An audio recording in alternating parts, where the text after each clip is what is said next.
All right, welcome back, everybody. This is episode 21, and I'm here with my my buddy John. I've known him for since 05 when I got to DM. But this is an episode of What's Your Why. This motherfucker almost stood me up today, but here we are a little late.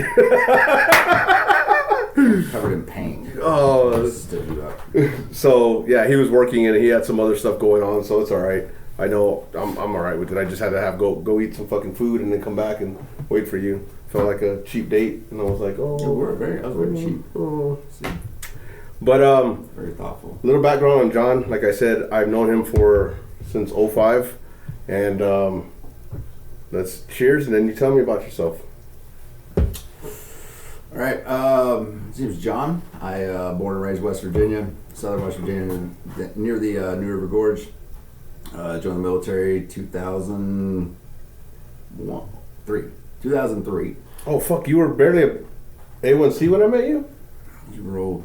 Fuck you. Graduated high school in 2001. Went and played soccer, college for a year. Then went to college for a year, but I didn't go to college for that year. But yeah, anyway, recruiter comes up. It's like, hey, you can jump out of planes, you can travel the world, and join the military. They sent me to Tucson.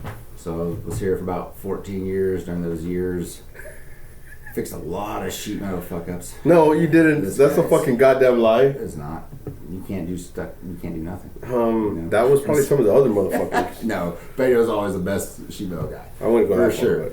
Let's see. Stationed here. My wife, she's intel person, so mill, and then got orders to Japan in 2016. Left 2017. Wrecked my motorcycle about a week before I left. 2 weeks before I left, went head first into a mountain. Motorcycle or dirt bike? Street bike. Oh, yeah. Down Madera Canyon, coming down, car right in the middle of the road. Go off the mountain or in the mountain, so I chose in the mountain. Yep, went down, picked my bike up, rode about 60, 70 yards. Had this little minivan, did the old like gray coupon thing. And I was like, hey man, we going up the mountain or down the mountain? He was like, we're going down the mountain. And I know my shit was flapping everywhere. I was probably dirty, bloody, everything. I was like, cool. Put the bike in the garage, went pick up the kids from school. Movers came the next day, went to Japan for 3 years, lived in Okinawa. Best assignment it's gorgeous in the there. world. It's fucking gorgeous there. The best. The travel, everything revolved around Disney because I had 2 girls, so it was Hong Kong, Disney, Beijing, all the things. But we always got them into other things. Went to the Great Wall and all that kind of stuff. But got orders back to Tucson in 2020. Super excited to come back and get Amazon Prime and experience all the American stuff. Watch sports on Sunday. Drink a beer with my buddies. Yeah, but you had fucking Super Bowl one day off. That's very true. But get back, and about 3 months later, well, not even 3 months later, literally about a month later, COVID hit it. Oh. So all the stuff that I'd missed was essentially still missed because I couldn't do shit. Yeah. So I was a machinist in the military. I did machining, fabricating, welding. Got into additive manufacturing, 3D printing, polymers, plastics, metals, all that stuff.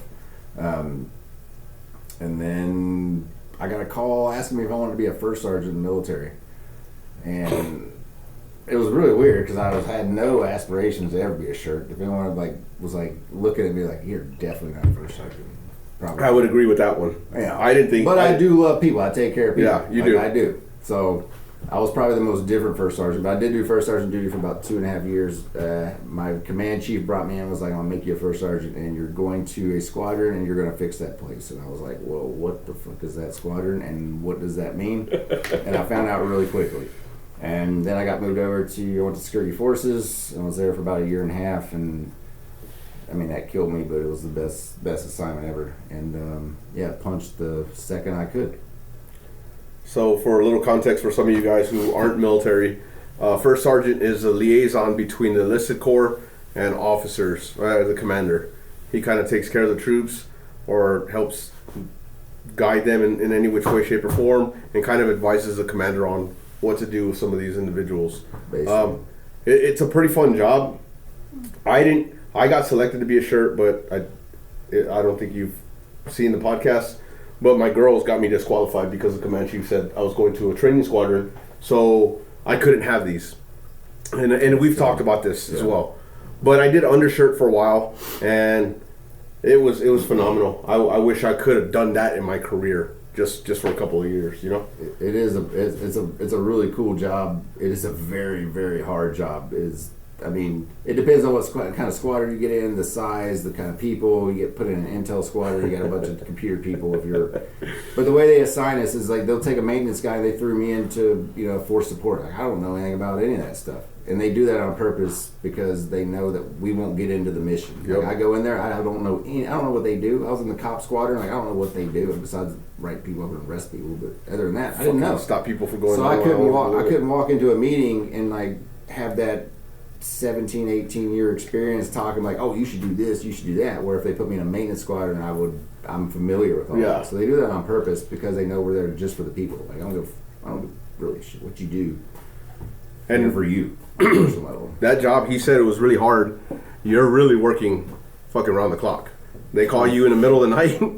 You know, 24/7. You can't have beers without saying that you're gonna fucking relinquish the phone for a few hours. That's a lie. You can Uber. Oh, well, yeah, but that's fair. That's fair. Okay. Because that's the thing. I tell all my people, I'm like, here's my personal cell phone number. I will, if you call me, you need a ride, I'll send you an Uber, or I'll come in an Uber and I'll get you if I can't. Because I have a life too. I have friends. I sacrifice a lot for this job. Am I getting like completely belligerent and hammered where I can't take care of you? Absolutely not. But if I have like 1 or 2 beers and I don't feel like I can drive, I will Uber to get you, or I'll send you an Uber. But yeah.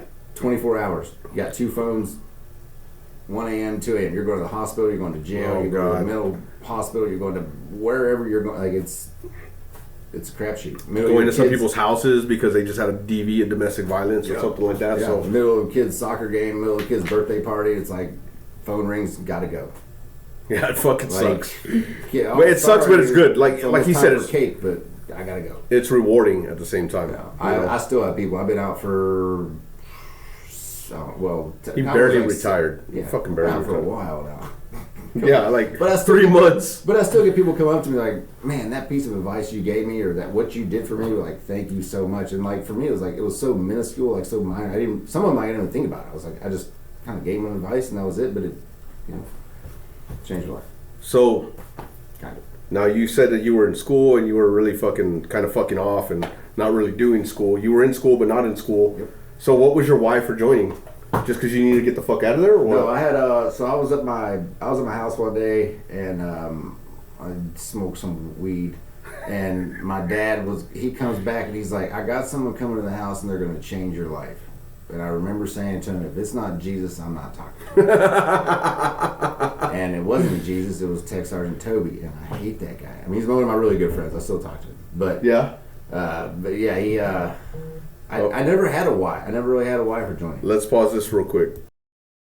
All right, sorry, we had to do a little pause. We got Marcus here. He came with John. Well, he came a little late. Mm-hmm. So we were just kind of going through backgrounds. This motherfucker was giving his background, and I didn't finish my why, though. I know, it was because I didn't have one. No, but you did. You told your dad you're not going to talk to anybody unless it was Jesus, and then here you are, fucking 21 years later?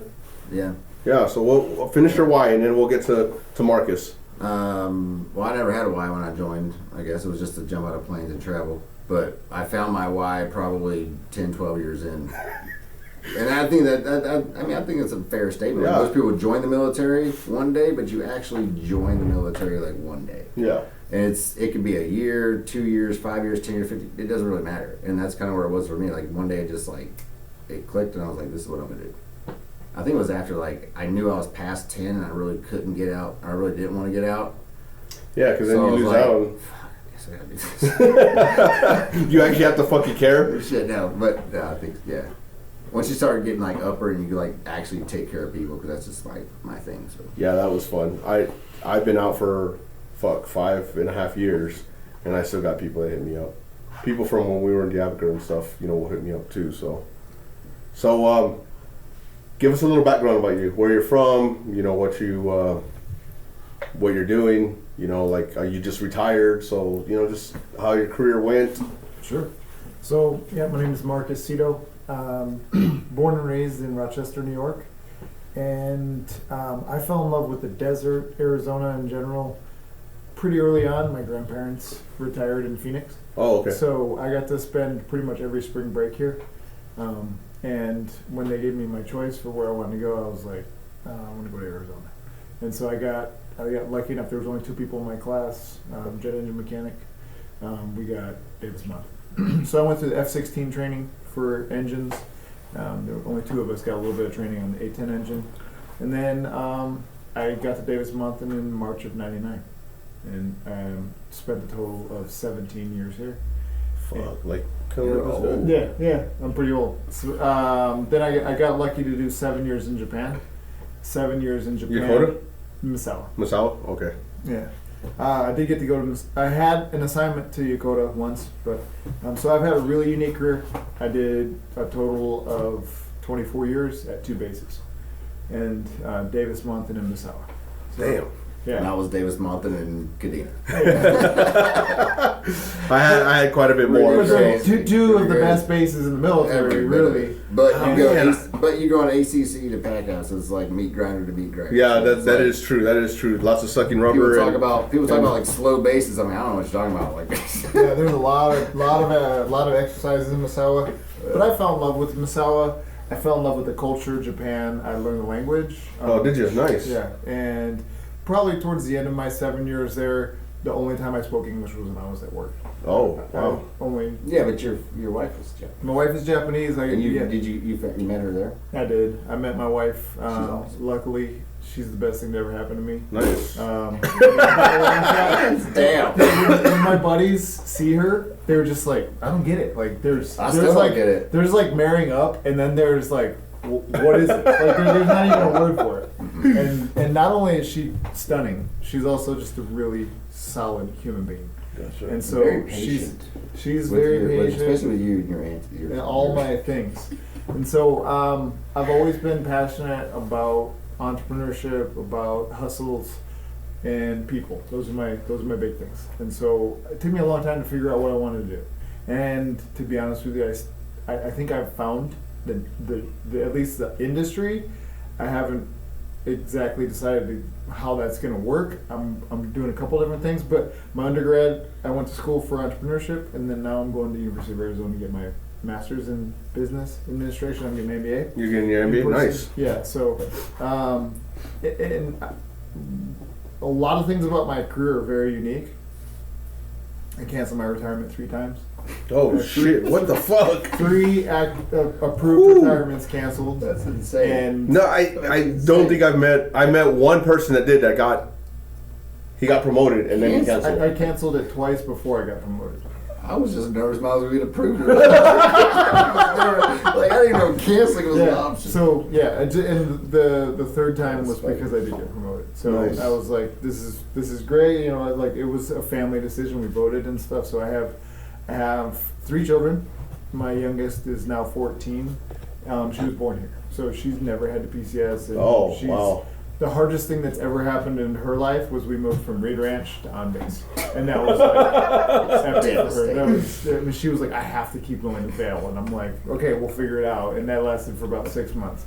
Now she goes to the Gregory School, and she's just like, I don't know how. I mean, I know how. She's just a really smart person, really good person. And then we have 2 olders, boys.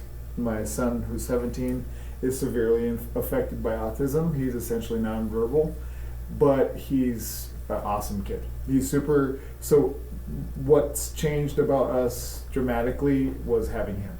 So he's showed us how to be better parents. He showed us how to be teammates, because it's a team effort to be able to manage his daily life.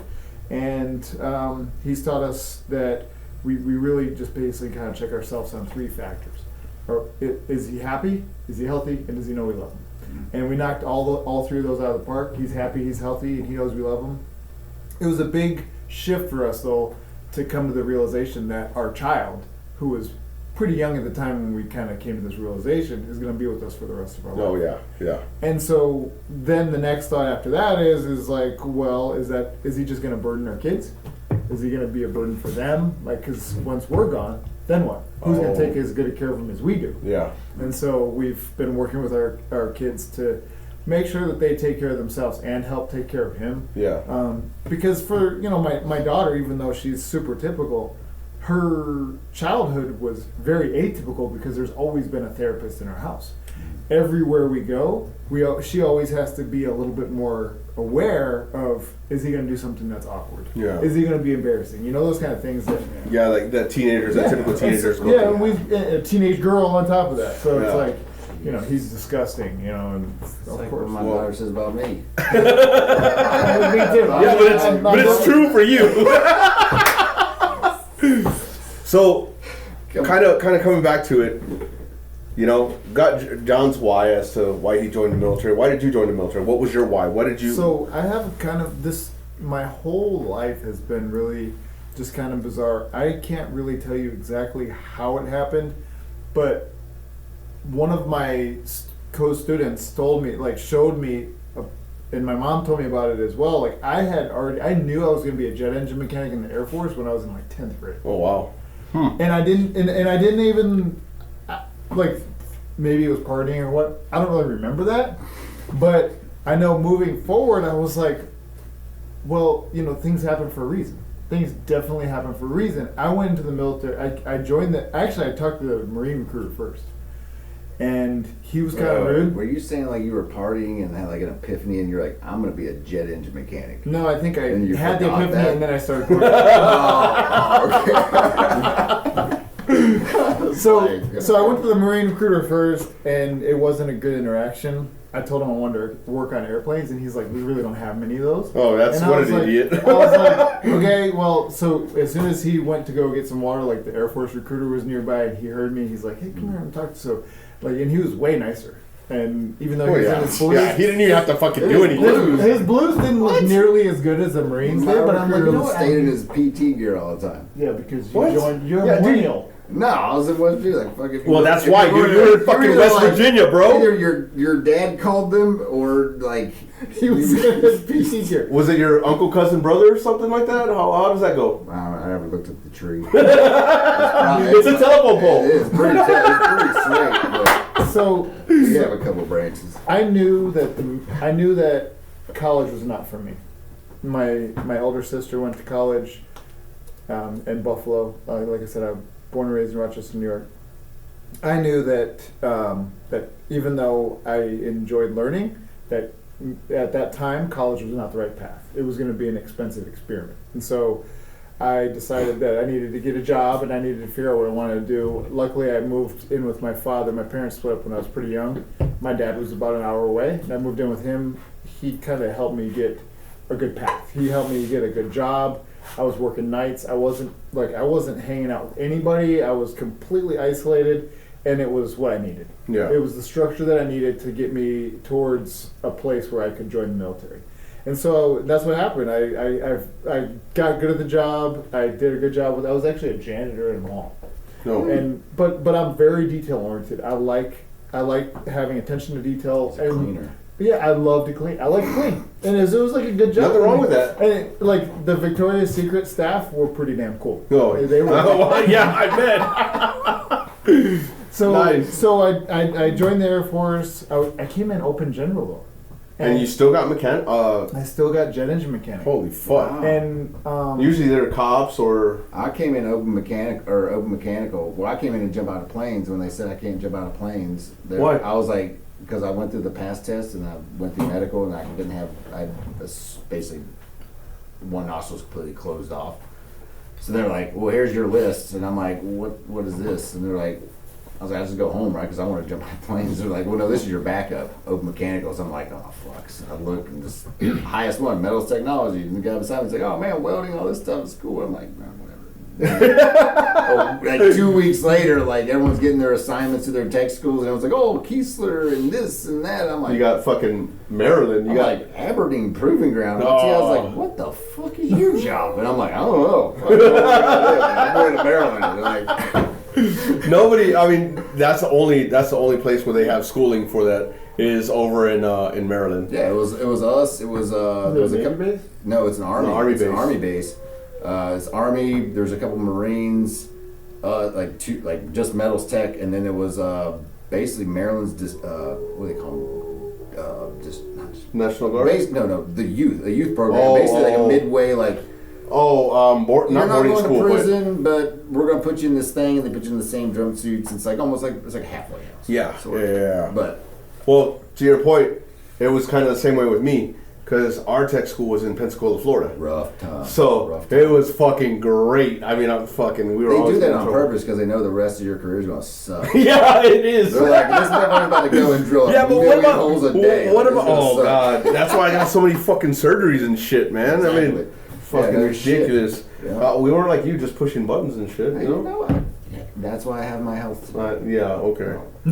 So, So now, you guys, kind of gave the why as to why you joined, but why did you stay? Because most of the time, I mean, I almost got out at 4, at 8, at fucking 12, but then I was over that hump. So- but I had thought about getting out many a times. So,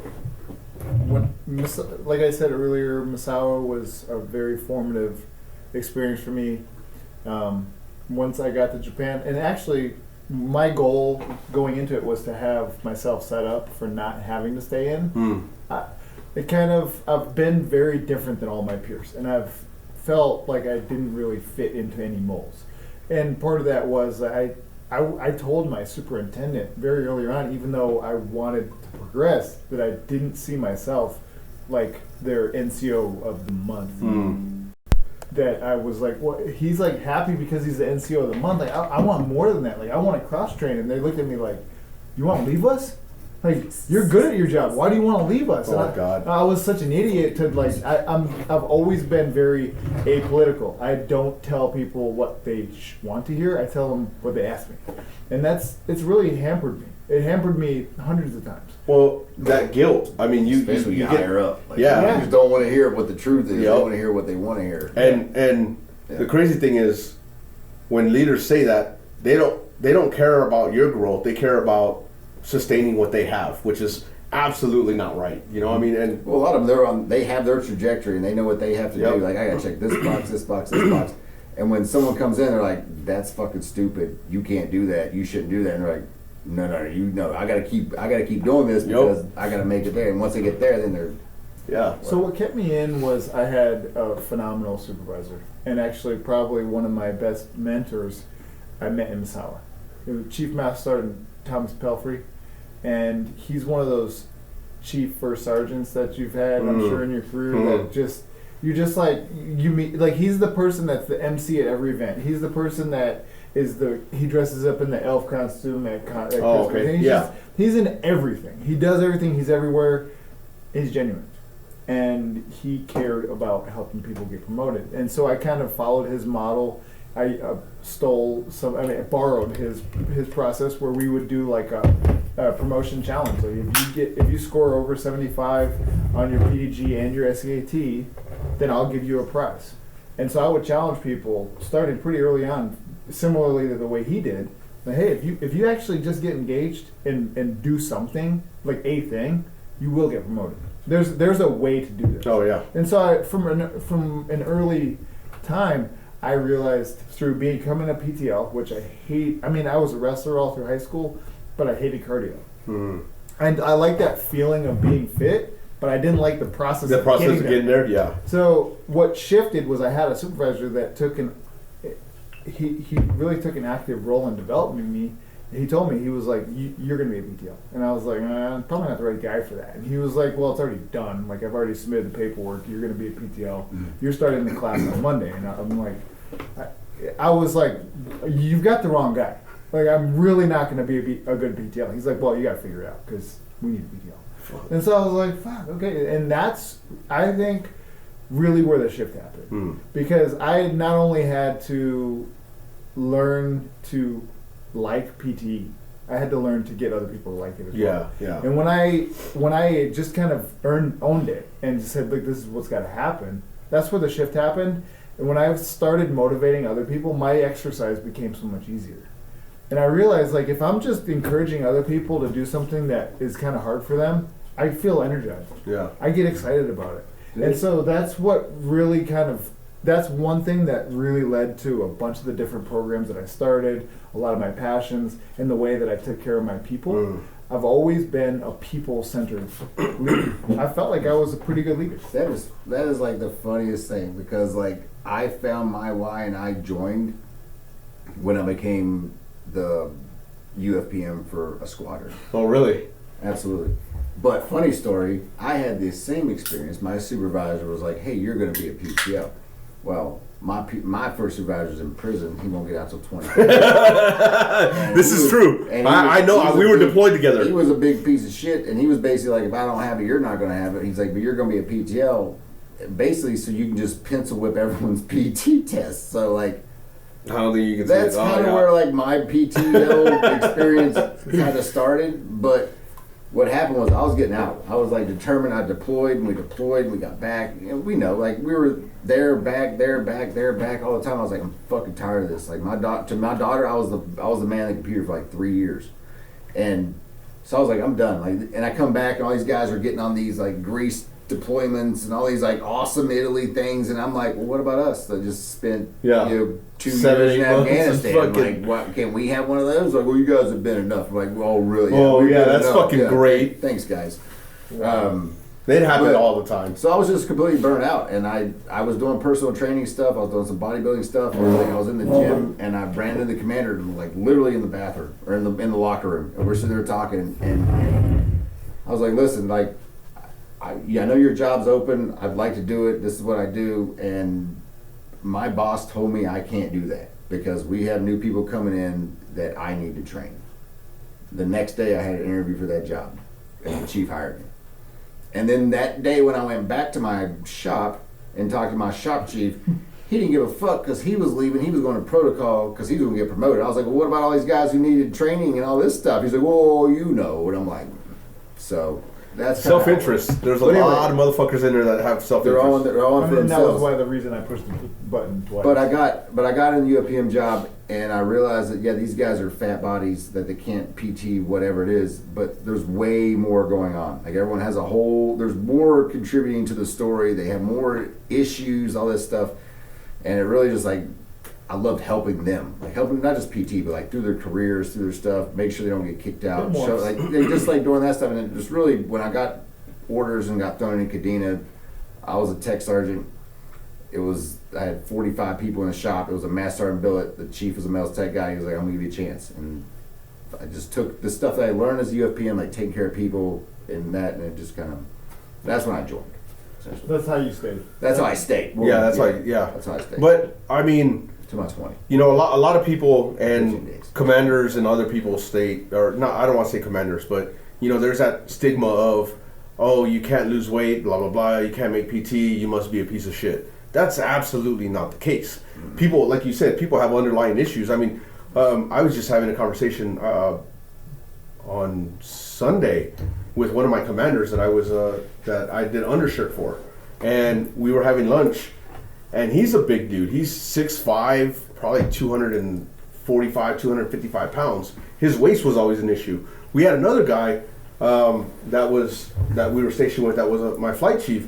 That was a massive dude. He was probably 6'4", 6'5" as well. 275. Could never lose weight. Barney, remember Sir Barney? Oh yeah, Barney. Yeah. It looked good from the back. And turned around. I was like, oh, that bud's about to fire. No. This dude wasn't like that. This dude was just a massive boy from Pennsylvania. And I say boy, he's older than me, but he was just a big boy, you know, just a big dude.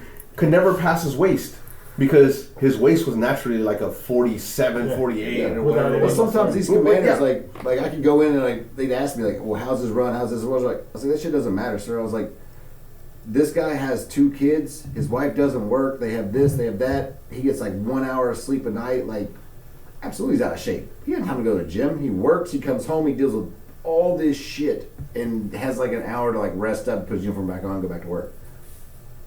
Yeah. So like knowing the stories, and I think that's the biggest problem because everyone, if you're not a first sergeant, if you're not in the specialty like under the commander, all you are is mission. Yep. That's absolutely true. Don't give a shit. Are you not worldwide qualified? Get the fuck out of here. Like that's all they care about, and that's why they have first sergeants. That's why they have people in these positions because like when you start peeling all stuff back, like, everyone has problems, everyone has issues, and like. I'm not worldwide qualified because I have all this shit going on and I need help. So you guys found your why a little later on after you were PTO I didn't and get unit fitness program manager. Right? That's what it was? Lead. Oh, my Lead. bad. Lead.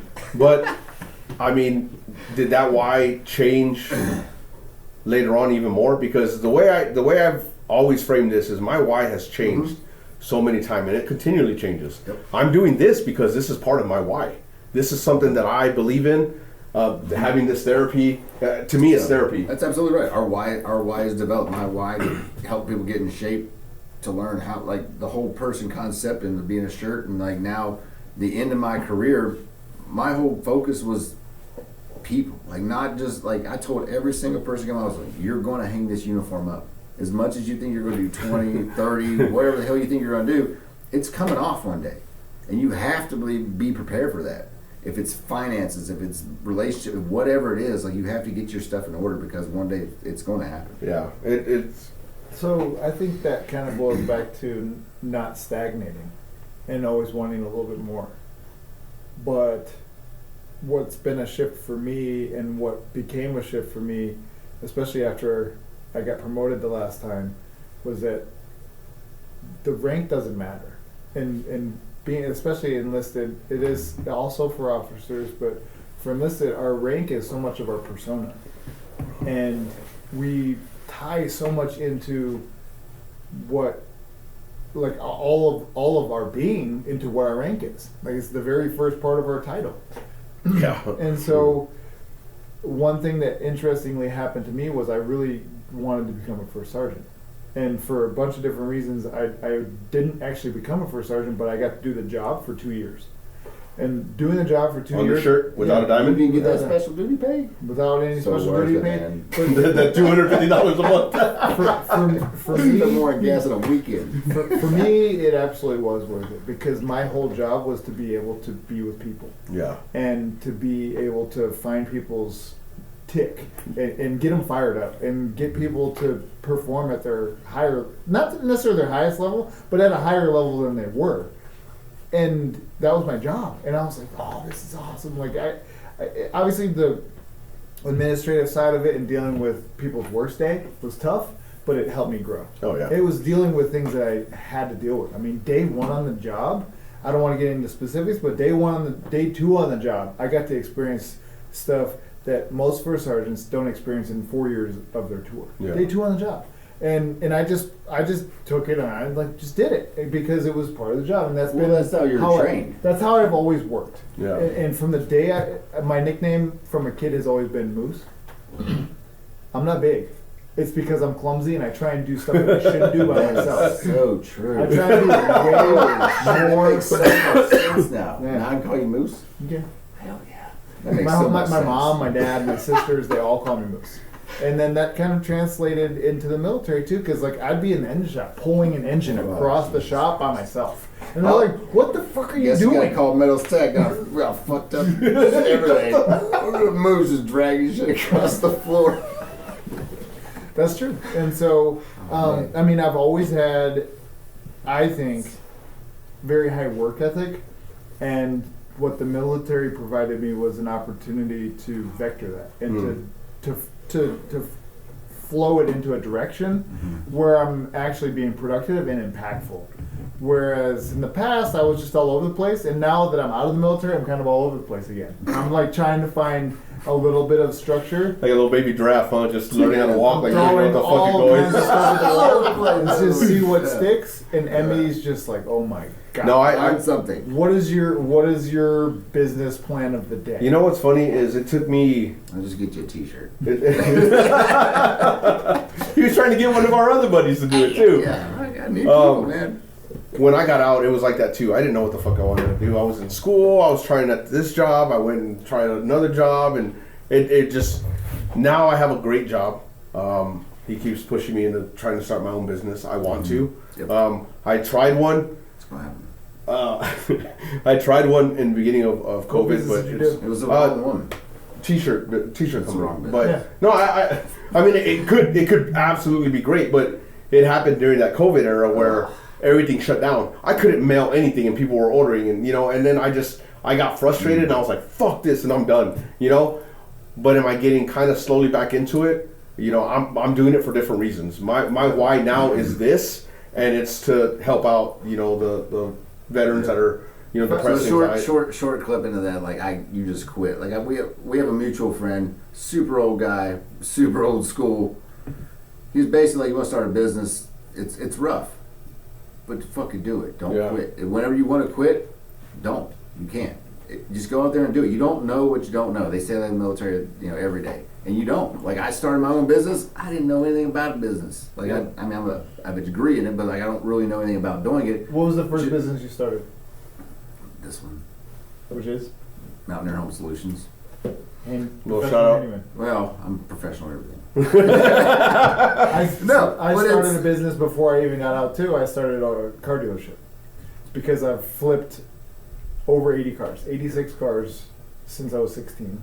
Damn. And it's been something that's always been, like I said, a hustle, side gigs. I've always been trying to find ways, and I would always try and help other people. Like I always found an airman that was in the shop that was like, I'm like, oh, I can make this kid some money. Like this kid's got it. And you know, when you see one or two and you, like their fire is burning and they're hungry, they just need you to fuel it. And as soon as you give them a little bit of fuel, they just take off. And that's I think for me, like a lot of people were like, oh man, you're gonna retire at 20 years and disability and all this. You really don't have to do anything. And it's like, I can't not do it. But that goes to his point of staying stagnant. I couldn't stay stagnant. But so I knew I wanted to do something. I really didn't know how to do it. And we have mutual. I talked to this guy and he was like, stop applying for jobs. He was like, you've led this many years, you've done all this stuff, like it's hard to work for people. It's hard to come out of a 20-year career and go work for someone that's 23 years old, 24 years old, that's got a degree and in charge of you. And it's like, he was like, just go do your thing. And I didn't really know what that meant. So made up some business cards, made up some t-shirts, threw all my shit in my jacked up pickup truck, and for the last 4 months I've just been running ragged, essentially. And it's just making that jump and doing it because you have the skills. The military gives you all the skills to do everything. Yeah. But you don't know how to use them and how to employ them until you're like in those situations. Like, oh shit. And then you rely on what you learned, and then you can. We learned that tap, that your superpower is going to be choice. The superpower that you're about to have is choice. I didn't listen to taps either. Really? No, because it's crammed in such a tight time frame. I went 3 times. That I didn't care. I went 3 times too, but at that point, what the? No, you can do it. Yeah, I know you can. But they why? encourage you. You know why? Because I wanted to get out of work. Fuck work. See? That's what the fuck I told him. I was like, yeah, because you don't want to go fucking work for 3 weeks. Because it wasn't the full case, but I wanted to kind of get my stuff. No, I wanted to get my resume set up and everything else. I had no clue what I was going to do, so I thought going through that course was going to help me have like some epiphany of I was going to find it. But what it really did was it reinforced what I already learned. Now, the 3rd time I heard how to get my VA benefits set up, it actually started to resonate. And so I think the first time I went through, I really had zero intention of getting out. I really did not think I was going to get out at 20. I figured I was going to be a 30-year guy. That's fair. I figured I was going to be a 30-year guy, and I was like, okay, I'm going to go through, and then I'm going to go through again. I'm going to invite my wife. She had a schedule conflict. She couldn't make it. And so but I went through a 3rd time because I was able to go through the exec tap, which was by far the best product and the best put together. I mean, they brought out all the players. And it's funny that they only give that to like certain people. Yeah. Like how fucked up is that? Yeah. I as a first sergeant, I couldn't go to that. It used to be. It's just seniors and chiefs. Oh yes, and then 05 and 06. I was like, so here I am, like working with all these people, these chiefs, commanders, all this stuff, and I go to TAPS and like, and I'm like, this is fucked up. Like I come in here, I can't go to exec TAP, not because like I feel like I should be involved in that. Because I'm in a classroom with probably 15 kids that I'm in, like basically kicking out of the military. Well, they're all 4 years, 3 years, 2 years, there, whatever. They're like, oh, what's up, shirt? I'm like, oh. It's the timing too, because they do the exec-com once a year, and so if your timing doesn't line up with that, and you're trying to get out short notice, which every time it was a very emotional decision. The first time I pushed the button, I was in QA, and I was surrounded by people. I saw people getting promoted that I knew. I knew them, and I knew that they didn't care about their people. I knew that they were just simply spending the time that it took to write bullets for themselves, to write packages for themselves. That is 99% of our top 3 right now. And I never spent any time doing that. I spent Absolutely. time writing bullets and writing packages for my people. I would- And then at the very last minute, if there was any time left, I would slap something together and send it to my boss. Nope. And the good boss. How is fucking shitty is that? They're like, hey man, you've been awesome. You've been killing it. write You've your been own crushing shit it. and You know what? Go back to your office, write your 1206, 18 lines or whatever the fuck it is, and then have that to me by tomorrow morning. Cool, man. I just worked 15 hours. Now you want me to go write my own thing about how awesome Which is I'm the doing. last thing I want to do. Oh, I'm yeah. like, no, Hard I on would myself. never Yeah, write my never. And I told my commanders all the time, and they're always like, you know, chiefs came in like, we get promoted. Like, you just need this, you need this. I'm like, I'm not writing none of that. I'm not writing my retirement deck. there's I'm no- not writing any of this shit because if I'm wasting my time writing my shit, that's me not taking care of my people. You're not doing your job. Here- I'm not doing my fucking job. Which you're supposed to be doing to get And promoted. I was fucked because my first supervisor basically, the guy in jail, said, you won't get it if I don't have it. So I went yeah, he was 12 he was years. an absolute piece of shit. I went 12 years before I get my first medal. And my first medal See, covered that's 12 fucking years. ridiculous. 12 years of Firewall 5s. And My first decoration. But your experience is not individual, though.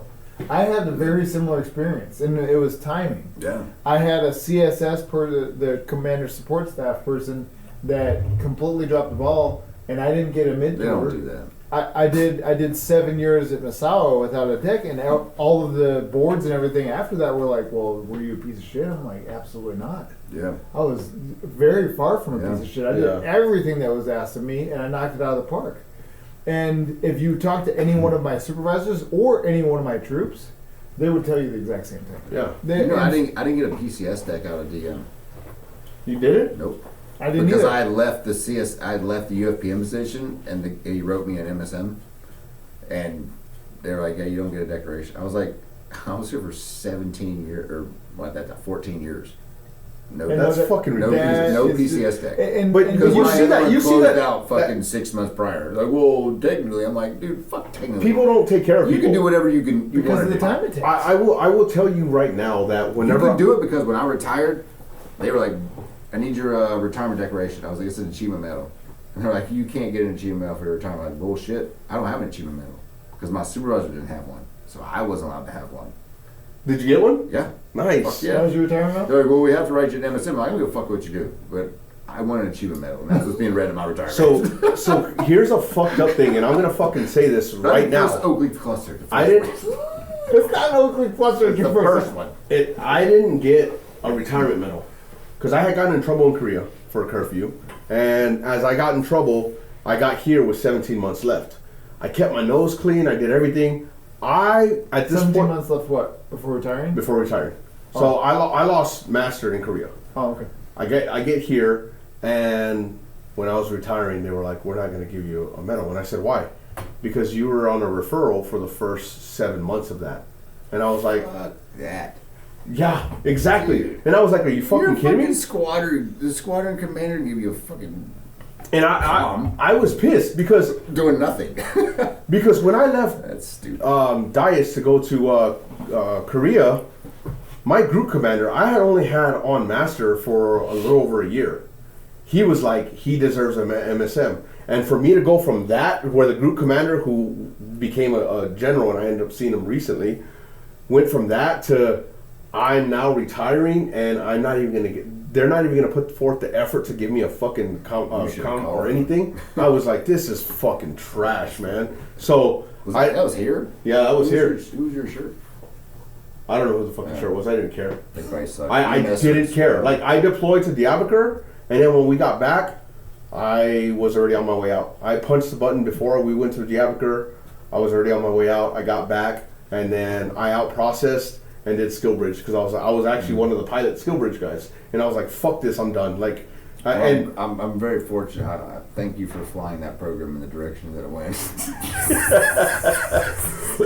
well, I didn't get fired, but so that's a good thing. But it was crazy because I had enough points in medals. I had fucking 20 something. I had, all my decorations or all my awards, everything.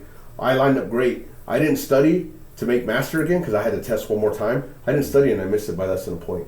I didn't even try. No, I didn't want it because at that point I was already at 20. I'm not going to stay and get my master again to stay 3 more years. Fuck that. I was done. Fuck that. I was like, fuck this. I'll tell people, don't promote me. Fuck you. No, I was done. I was done. And I got out, and it worked out great because I finished my bachelor's, and then I got out, and then started my MBA, finished that, started a second master's in entrepreneurship, finished that, and then now I'm my fucking goddamn. You had a way better plan than I did. I didn't have a plan. I didn't have a plan. Do you know Nick Miles?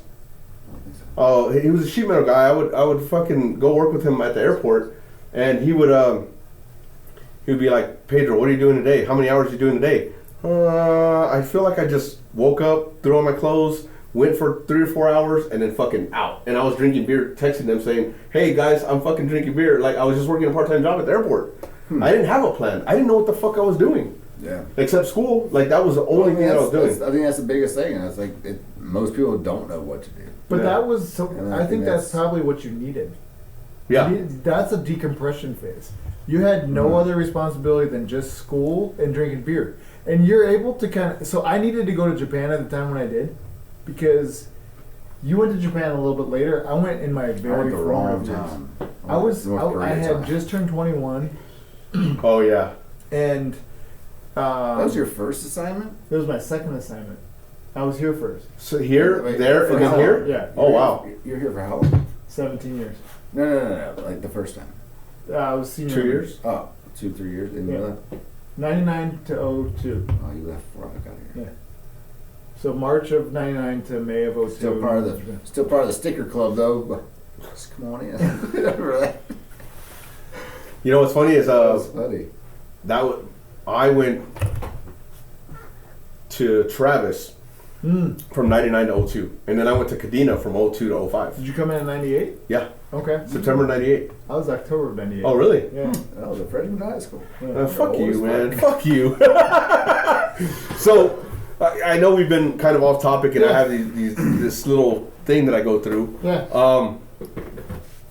What did you guys enjoy about your time? I mean, you No, guys what's talk that? about helping people. What's that number 7? What's that? Fondest memory of Pedro? Yeah, of me. No, not me. I No, have like. a Back up. You can't go to the end first. No, You yeah. can't go straight to the We'll back. get to that one in a little bit. I have a great. I mean, what did you enjoy about your fucking time in? Like you said, helping people. I get that. No. Fuck that. I enjoyed everything. Well, I didn't enjoy everything. Like, looking back, it's easy. You're like, You oh, only it remember was the good awesome. stuff It's like, looking back. good stuff. Like, man, that was shitty fucking times. Like, I remember one time. So we know, like Chuck, old Two Fingers. He doesn't work. He's a. Have you met Chuck? I'm gonna check. He's not worthless. He's fucking awesome. He's a but great guy. he's always my assistant. And I remember doing a big ass 130s truss mount repairs. I'm in this hole for like 12 hours, 14 hours, just getting the wet bather. Like, we put some tape over it. I'm like, that probably helps. So just fumes just coming in or whatever. And I remember popping up and Chuck just sitting there. Fuck you. He's like, you need a dig? And I'm like, Chuck, you fucking. Hey, come on, man. Some of your good memories, I know, were of that deployment, that Afghanistan deployment, with you and fucking Tony. Yeah. Chow Hall got blown up. Actually, no, it wasn't that one. Well, we were also No, there no, whenever right down a little was a mortar had came and fucking hit. Remember that? The one that skipped under the A-10s. Yep. Remember that one. And then the one that went, yeah. What was the question again? What'd you enjoy about your time? I didn't even answer that. No, you didn't. You go first. You want me to go first? So what I enjoyed about my time, probably more than anything, was the camaraderie. And then what I'm enjoying now more than anything is the people that still reach out to me. And the things that I've been a part of that are still functioning, that has been probably my, like right now is you're so afraid to leave something because you think that your baby, the thing that you've been really a big part of creating, is going to die when you leave. Yeah. But it survives. No. And You go back when you the come to that next point, day after your final out, the next day, and you're like, man, nobody remembers I was here. when you get to that point where you're okay with that, It is and- true. and It's you're just like, you're just lost. I know that this is still going to continue on Yep. when I'm gone. That was one of my favorite parts. My dream was to make senior. I knew that I didn't have chief in me. I Your didn't dream have, from when? How early on? like when I was a senior. Really? Mine was a chief, and then I fucking got derailed. And Well, No, I wanted to be a staff sergeant because you could retire at 20 years. But then they changed the fucking rules. Yeah, Like, well, now you gotta be a 15, tent sergeant. Like, oh shit. 15, and then they changed it back. I've always liked the challenge. Keep moving the and goalposts. I made tech fairly easily when I was in QA because I had tons of time to study, and I took full advantage of that. I mean, I did all my inspections, I did extra, I volunteered, and then I spent time studying. I really applied myself to try and get promoted, and a lot of that was because of the mentor that I had, Tom Pelfrey. He was like, look, if you commit to this and you score over 75, you will get promoted. And if you Oh, score that's over true. 75 and you don't get promoted, Yeah, I'm that's good. true. He's like, Yeah. I'm gonna. Maintainers are a bunch of fucking idiots. So if you score 60, You you're score gonna higher than fucking. 90% of your people. I It's got like, you 43. scored a 30. Oh, it's true. It's true. And if you're a crew chief, Oh, God. if you do like a thing and you like kind of decide that you might stay in, you're gonna be a chief. Yeah. And for engines, so many engine guys stay in. Egress is kind of like that. There's a couple of these other shops Not sheet metal. that not sheet metal. That's Not sheet Not metal. metal stack either. You can't keep crew chiefs in. Like you just Well, yeah, cannot. because they beat the shit out of Yeah, them. yeah, I It's do like, feel it's bad not for because them. they Like, can those go out and motherfuckers get- are it's fucking- and not that's why because they they get can go out and promoted get like because there's another so job. few that stay in. Plus, I mean, And we they're, have to promote them to keep them. they're also kind of titties too. Like, you know, I mean, there's a lot of bright ones. Don't get me wrong, but There's sometimes not. they're just, and it's because they're What do you worn mean by down. DDD? There's a lot. They're fucking pretty dumb. No, you know what happened? When I roll up to a job and I got the crew chief, he's like, yeah, this monster panel is completely stuck.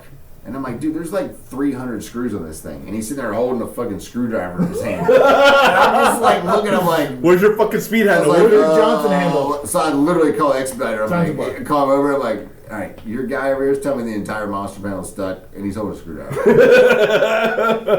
It's like you didn't even try. Yeah, yeah. Come on, at least fucking Well, I mean, try. I do get that they got fucking burnt and worn down and everything else, but But like, don't you like fuck. shit. No, but it's just completely different though. It's kind of like And then, cops. then you got sheet metal guys. It's like anyone on the flight line calls them out. They're like, "Oh fuck, I gotta go back, gotta get all my tools." But you look at the 3 hours, 3 hours later, here we go. Oh, look, I forgot the another balance shift between change. a lot of career fields where they're provided ample opportunity to develop themselves, Oh, to yeah. volunteer and do all these different things. Most of them are office-oriented jobs. Yeah, Yep. they're not us. They're not They us. have a total shoe-in for getting promoted because they're provided the opportunities. For us, if you do really good at your job, you're gonna retire as a staff or a tech. Yeah, Like if you're that's true. really, That's my really goal. good at your job. That's my goal. Well, here You you, don't are. want You got a any- fucking diamond. No, So- I didn't even want master. I did the job as a tech. I was like, I'm like 3 years where I'm just retired. I don't really care. I got my commander came down. He was like, I'm putting you. You're one of two, and you're number one of two. And he had 80 stripes to give, and he didn't give the rest of them. So then the chief comes up. And he's like, you know what you got to do. And I was like, I've already started kind of studying. And then I was like, oh shit, I really got to study. And I never studied for a rank in my life, like ever. Like This never. guy, he does not do homework. No, I know. Like zero. I know. No, I didn't fucking care. I was like, I don't know. My whole mentality was like, hey, if I'm killing it, if I'm doing really good, you should pay me more. Well, that doesn't work in my mentality. But it's working now. Well, good. You know, but yeah, I don't know. So, you know, you said the camaraderie and everything. What about you? What was your, like, what was exciting or fun or, you know, the good times about being in? I don't know. Very few and far between. I meet guys, which, you know, to be in the desert, sleep, you know, close Oh. quarters with people. Yeah, it sucked. Oh, Yeah, God it was, damn, it was really dude. good. I don't know. I mean, like who? Like Jeremy Horseman? Like that fucking cocksucker? God, Jesus. Remember when he got his ass beat by Sal? We got stuffed in a container. It was 9 of us. Was it 9 of us? Yeah, it was 9 of us in It a was gross. shipping container. It was a shipping container in the middle of Afghanistan. And these For motherfuckers. 8 months. 9 months. That's when we couldn't. They really couldn't tell us when we were going home. Yeah, It was like, hey, you might go home next week. yeah, What were Or you next doing? month. You were like sleeping in the shipping container? yeah. That was Yeah, our. we had Those sheets. are We got our. little sheets or whatever. God damn, dude! It was like if you fucking ROV. walked out of there at the wrong time, everybody's fucking spanking it, dude. Yep. So you just either fall It was asleep, dark as spank shit it, there. or This is throw like- your fucking. Yeah, it was dark, was and dark. you and You never wanted to point at somebody with their little thin sheet because you're gonna fucking see something you don't want to see. Fucking We were motherfucker. puzzled in there. It was like, here's your. Oh, yeah, that is here's true. 9 Yep. people, and this other thing. It was like, we're sheet here, sheet here, sheet here, and it was like. And then they had bunk beds, so in case something happened, there was gonna be 18 of us in that motherfucker, Yeah. dude. It was crammed. It was literally It's like 8 by It was 20. still better. Well, I don't know if it was better than B huts. The B huts were our. Oh, B huts were The B bad. huts, you actually had your own room. yeah, What was that camp that was on part of Cunningham. Camp Cunningham? yeah. It was Camp Cunningham Yeah. because we didn't get Camp Cunningham. But dude, the last time I was over there, we were across when the. Those were like little where our cabins. shop, Yeah. where Yeah. our shop was, our metals tech shop, sheet metal shop was. It was just us and the fire Yeah. department, whatever. Now, dude, it's fucking Blown up, it's, really. Dude, it's gone like it's probably 5 miles out. But they have these it's the Air Force side, and they have these like, big like full dormitory. Well, not anymore because we gave it back. Shit. That's what's so fucking sad, man. We did all Dude, this you shit don't think back I there. fucking no? That was fucking So I horrible. have- Yeah, you Follow- remember seeing those videos on, like Fox News of guys in the fucking gyms, and we're like, that's on Disney, man. That's our gym. So Yeah. I think a second thing that was one of my favorite things was being able to really find joy in doing things that didn't have a monetary reward. I found legitimate, pure joy in helping people. Yeah, In just finding a way to make a process better and how to make people happier. And so one thing that's been like a resounding, a redundant theme in my career is people really didn't believe that I was as optimistic as I truly am. Like they don't believe that I am this way. They think some it's people just a actually, facade. some people kind of think it's fake Yeah, that I'm this optimistic, but it's genuine. It's from the heart. Like Yeah. there are times that when I'm at home where I get pretty grumpy, like they see my C game. But when I'm on my A game or my B game, fuck and, out of and the I'm way. not depressed or I'm not, just grumpy because I Yeah. can be a grumpy asshole. my wife refers to me as a well-rounded asshole. Oh, And I'm like, awesome. huh? She's like, she's got all kinds. She's like, you're a lovable asshole, or you're a very supportive asshole. But you're still an asshole. But you're still like Still it a all fucking boils asshole. back down to an asshole. So deep down, there is an asshole in there because I really have high standards. But what everybody sees, and maybe it is a facade, but what everybody sees is happiness. Like I am happy most of the time. Have you ever seen me really down? Yes. When your child was not loving. I was pretty deflated. You were That was very day. That deflated. was a bad day. But after we busted everything up, But then, like my sense of accomplishment really brings me back up. So if I do a job and I'm able to look at it and see something, that's what about jet engine maintenance was so rewarding. And I think you guys probably got a little bit of that too in fabrication, probably a lot of it, where once you worked your ass off on something, you can sit there and look at it and be like, I fucking did that. That is absolutely like this true. thing was Yeah. broke. That is absolutely It true. was just sitting here, and Except now you're when I look at fast that, white cheap in the bag, like, all right, I'll go fix that one. Yeah, you didn't have time to process how fucking wonderful that masterpiece was. at the end of the day, Yeah. when you're Like going when, home, like when the 18 you know what you wings did. cracked. They're just like, now you gotta fix every one of them. Like, oh shit. Yeah, yeah. One Yeah. leads into the other. You know? But that's an epiphany when you're able to find joy in something that does not have a monetary reward. Yeah. And so now transitioning that into running a business and to being a civilian, because we are civilians now, we're retirees and we still have a pension, but now I'm able to do things and I do so much more than I probably would have before because of that. Yeah. I'm involved in a lot of things. I'm on 5 boards because I really think if somebody tells me, hey, I think you'd be good at this, and I listen to them, it's going to benefit It's gonna, yeah. It's going to benefit me in one way or another. I just don't know how. It's going to be hard. There's going to be tough days. There's going to be shitty days. But in the end, if I just do what I know I can do and I'm good at what I try my best at what I am good at the end of the day, I'm going to feel that sense of accomplishment. Yeah. yeah. So, one of the questions that I always have is, there's a difference between change and regret. But do you regret anything? And would you change anything? Oh, stumped them. I try to live my life with no regrets. That's a And good I one. like to make goals for myself that I don't think No regrets? I knew exactly where you were going with that shit. No regrets. No regrets. I'm the type of person that surrounds myself with successful people. I never want to be the smartest person in the room. No, absolutely. Because I agree. I love learning, but I'm a hands-on learner, which is really tough because if I just hear it, if I just read it, I almost instantly forget it. But if I've done it and I've seen it and I've tried it, it's ingrained. And so like it's almost painful. Which is like a biggest thing about being a supervisor or a leader or whatever. You have to know your people. Like, Yep. You have to and that's the thing when transitioning out. Like you have to your skills are. The skills that you get in the military are just awesome. Like they really are. You don't know what you have until you get out. Like learn how to apply it. Well, not even that. Like you start mixing with like civilians. You're like, holy crap! Like I've learned this stuff when I was, Yeah, like A1C. fucking, yeah, like this is leadership as a senior airman versus Yeah. these guys are in their fucking 40s and Yeah, you barely don't getting know, a but, leadership like, yeah, score or you leadership. know it- Because they No don't one- have any direct reports. Yeah, knowing your teams though, it's like knowing what everyone's strengths are. It's like, yeah, I might not be the best at this, but he is, and like you work as a team, and you have to do that. Like you can't, like I run my own business, and it took me a while to figure it out, but you can't do everything yourself. You can't. It's impossible. You have to rely on people that specialize, that have those skills, that you work as a team and collaborate and get stuff done. So what was your regret? Do you have any? Because he did it. I only had one. And in one of my podcasts, I regret. I never watched any podcast. I know. But I regret. We went on a deep sea fishing trip, and the captain grabbed one of the tunas and cut it up and gave it to me. That was my only regret. Because at the time, I didn't understand.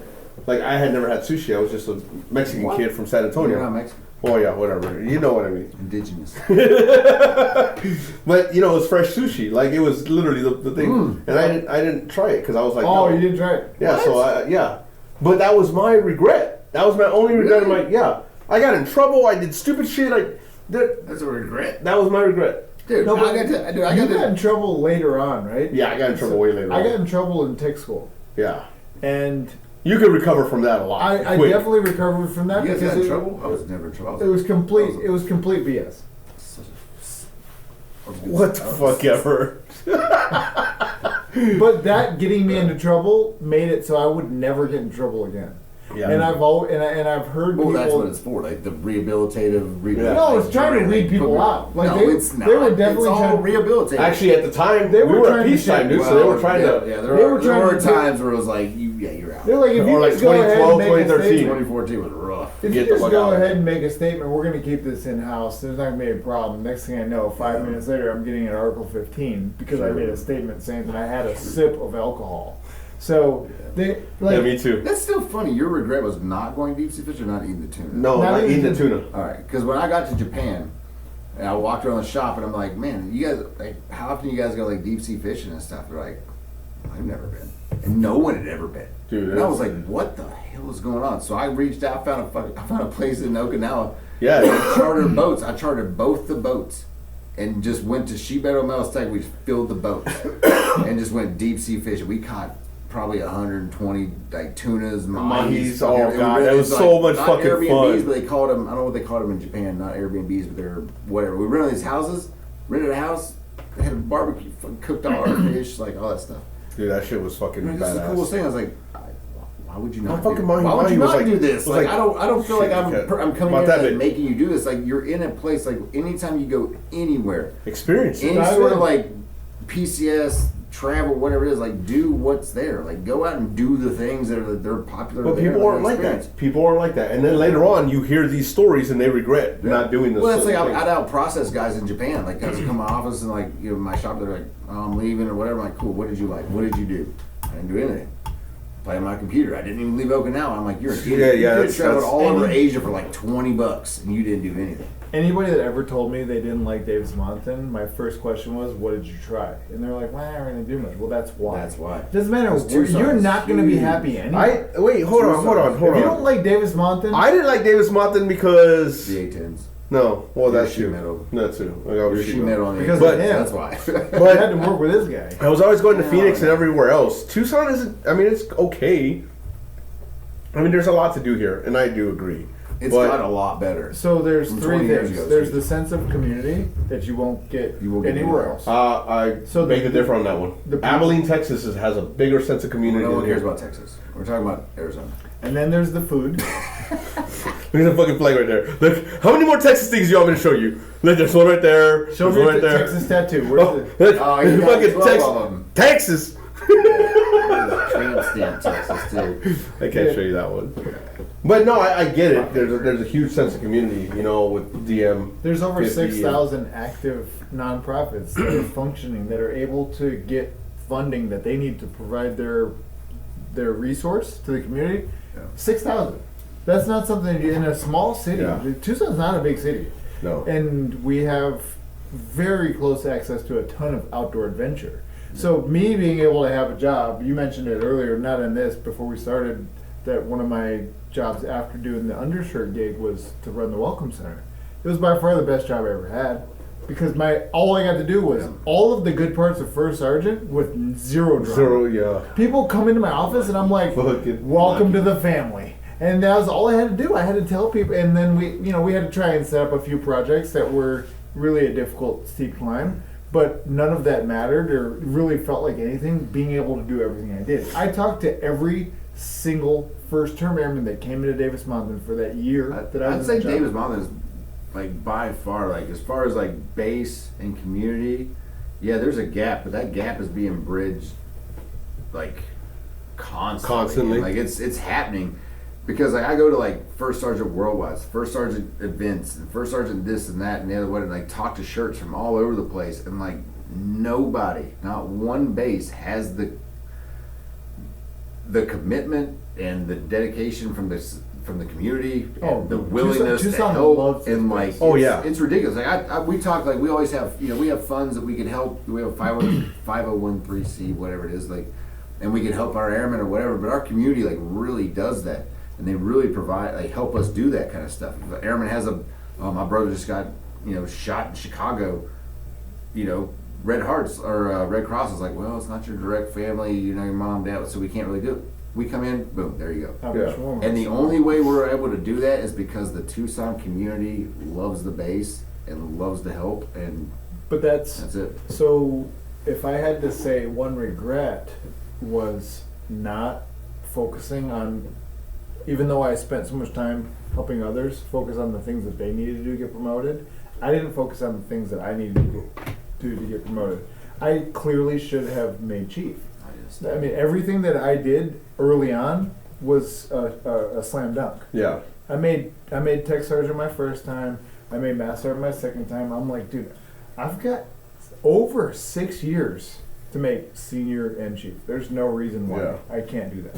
6.5 years.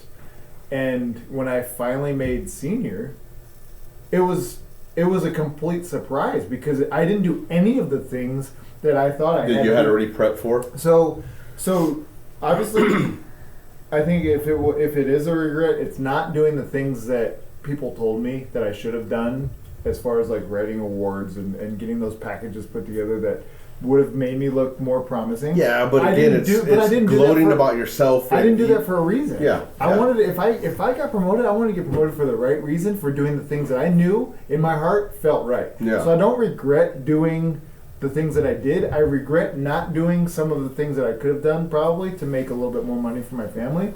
But we've done so well in Yeah. so many different things that I didn't need that. Yeah. It's really not a huge amount of money, the difference between the different ranks. Yeah.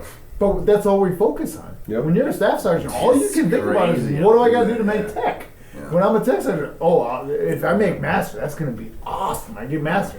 And then when you're a master sergeant, you're like, hold on a second, I'm here, and it's not as great as I thought it was Yeah. going to be. Yeah. So now I got to make senior. No, And so now you got to become a shirt so you can get that extra $250 a month. So now where I'm at, I'm now joking, where I'm I- joking about spouse.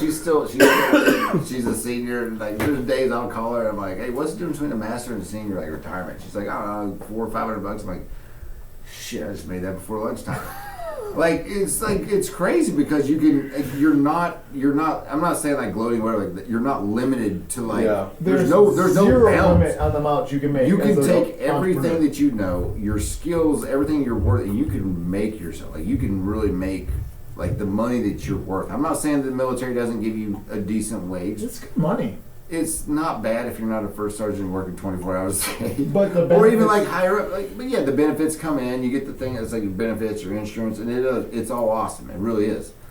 But there are certain skill sets that go into the civilian world where you can make a lot of money, and a lot of the people that are transitioning out don't know that. Nope. And one, they don't know how to sell themselves. They don't know what they're worth, and they don't know how to, like, when an employer comes up, they're like, "I'm going to give you $60,000," and you're like, "Okay," but you're Sounds like, good. "Shit." Like, I I thought was we were worth gonna like do 20. 90. When you can be like, "Hey, no, I want 90," and they're like, "Oh, well, you know what? We'll do 85." And it's like, "Shit," and I just take it. You know, it's like you don't know which one. So I think this is a good little segue into saying that I'd like to have you guys back to talk about that business aspect. You know, this one's kind of the what's your why, but I would like for you guys to come back and we can have that discussion about the business aspect and what are the resources out there, because that's one of the podcasts that I want to have is resources. Yep. Say what's out there, you know, not just local community, but nationwide. You know, I mean, Absolutely. like you said that it took you a little while to get your stuff for your VA and everything, right? Mm-hmm.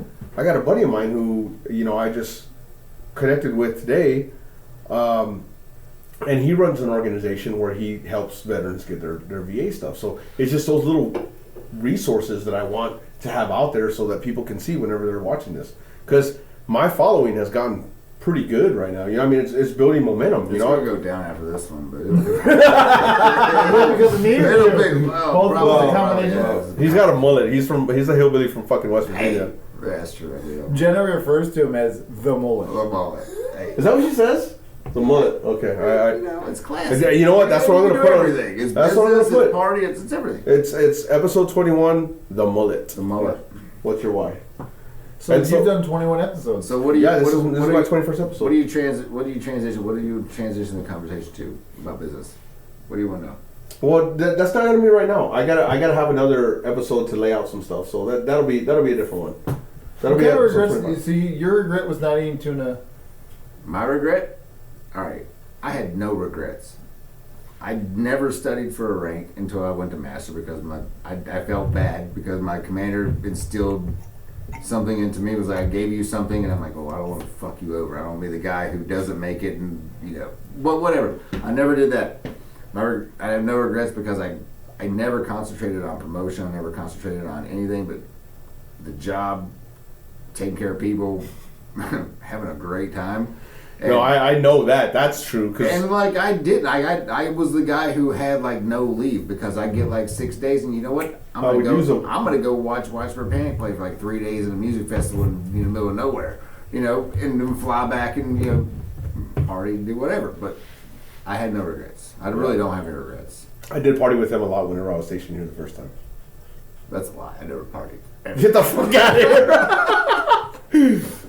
All right. There was a time where you were like really in with like the Miller Lite people, Miller Lite girls. Remember Dude, that? I was a Remember fucking that? Miller Lite guy, dude. Yeah. Oh fuck, I forgot about that Oh, shit. yeah, I still have a bucket in my house. might, Do you? Oh, yeah, we might have still to make you a bucket. new kind of guy. Ooh man, tell you what, Yeah, it was all. that was a fucking fun It time. was. You were beat-ups all the time. I was everywhere. I know. Rusty's, B-Dubs, fucking what's the one up off of Oracle? What were you doing? I was just giving like a- gear. in a Yeah, I was a little sports bra. Wearing butt Miller shorts. Lite. Fuck you guys. Yeah, exactly. Yeah, you was wearing the same shit they were. Yep, The yep. Hooters. Yeah, kid? but guess who was there? Yeah, That guy. I'd take your ass down Miracle Mile. And Oh, I'd make he didn't make very much. He didn't make very much. I'd have to pay people. All right, can we get to the fondest? Oh, all right. What's the fondest memory or leader? What's your fondest memory or? I'm not going leader. I'm going to fondest memory of Pedro. Oh shit. All right. Oh I've had fuck. lots of memories of Pedro. He's What? been a very I'm good, fucking scared. very. I'm fucking you know scared. what's coming. You know exactly what I don't know I'm what saying. I don't know what it You know is. exactly what I'm saying. Which one? I know. You know exactly. So we're in Afghanistan in our RLB Oh. container with What's 9B1 RLB? sheets. I don't know what you call. What is an RLB? Something. I don't know. Room- Basically, a shipping container with room 9 Reclamated, bunch of reclamated, sheets yeah, on it. whatever. So, this was back when you had DVDs, and you would take like Netflix? cases of DVDs with you to the desert. And I did because I burned all of them like Blockbuster. which Blockbuster used to be a thing. Yeah, you're But- fucking dating yourself, bro. I know. So anyway, I brought all these things, and one day Pedro was like, "Hey, you got any like, you know, Family Guy stuff?" And I'm like, "Dude, I have like all the seasons of Family Guy." Was that when I was Do giggling like a you want to motherfucker? borrow the Family Guy stuff? Cool. He borrows the Family Guy stuff, and literally, I put up with it for 2 days. that right fucking there. Oh shit! Oh fuck! 3 feet from my fucking head, trying to go to sleep, and this fucking asshole with headphones on, giggling like this. And I'm like, give me my fucking movies back. Oh, You cut him off? You know what? I was like, give him I back. remember that shit. It There was a wasn't good. lot of stuff that happened at the fucking deployment. It was Remember awesome. when Joey tried to fucking kill Logan? Dude, it was awesome. The whole thing was awesome. But my fondest memory was of Pedro doing that. And I was Did you just- cut him off though? Did you actually take him back? Well, the next day, he was into it. He was having a great time. I mean, at least it was my giggle versus It you was guys fun. fucking beating off every fucking. Well, everyone wore headphones, mostly. Yeah, right. If you weren't wearing headphones, then you were weird. Because Yeah, you that's- wanted to hear that's true. everything That's going true. on in a 10 by 20 metal box Yeah, of it was dudes fucking in tiny. the desert for 10 Fucking months. tiny. Yeah, What about you? it was great. Well, we just met, so Nah, it doesn't have to be a me. So it's a fondest memory that you had in the military or leader. Oh, you I'm know? gonna come back to that. But I wanted to touch So- on the other thing. I mentioned earlier that I really wanted to deploy, or you know that I'm sorry. I mentioned earlier that I had a special needs son, and so that prevented some like my first 2 deployments. Back shop guys don't really deploy. Engine shop, yeah, that's engine shop guys do not deploy. Well, that's a part of the AMU, yeah. No. Well, that's a part of They the go AMU. with the Bulldogs. when we No, go. back shop engine guys Yeah. Oh, work back states- shop. Back Sorry, shop, yeah, yeah, that's yeah. true. So there are overseas bases. Misawa was one of those bases. We were at Queen Bee. So all of the engines from Korea, all of the engines from Northern Watch that were in over Germany and over Europe. Oh yeah, because Oh, it's in it's Japan. Misawa and it's Yeah. Okinawa So- used to be a surf as Yeah, well. yeah. So when you do good there, they don't send you anywhere. They don't send you out to the flight line. They hone you and they're like, you're gonna be a back shop guy that's gonna crush it. And You're gonna be in the hush house your whole fucking. So- Exactly. Yeah. We're gonna put you way out there, in the middle of nowhere. Like we're gonna need you. Like, yeah, good because you're luck. good. When you're good, we're holding You're on to you. good. You're not gonna know anybody or But when I anything. finally got to deploy, I finally got to find out that, you know, I am, well, it kind of showed me like I'm a little bit different than everybody else again. I'm very positive. I'm this happy. I'm this optimistic. Which Even I deployed. probably would have fucking hit you sometimes in the There desert. are Yeah, times that's been really there true. that positive. Like there was times Like, like yeah, there's times in the if desert you where you're show, like, what any the fuck? positivity, I'm gonna fucking hit you in the everybody face. else was super mad. And I was Yeah, like, because we're fucking in the desert. Fucking sand everywhere, fucking nonsense. Yeah, we're getting so rockets and I'm just- like oblivious to all of that. All I can focus on and all I'm Dude. aware of is my goals Zo. and what I'm accomplishing. Holy shit. If I'm being impactful, that's what's made me successful in a different way. I do But- have my one regret. After you finish. Are you done? Yeah, I think so. My one regret. 20. I don't know. One of the last times I went to Afghanistan, had like. Were you there with like Angelo and all those guys? No, that was way after. No. Alright. So, took a bunch of guys over the desert.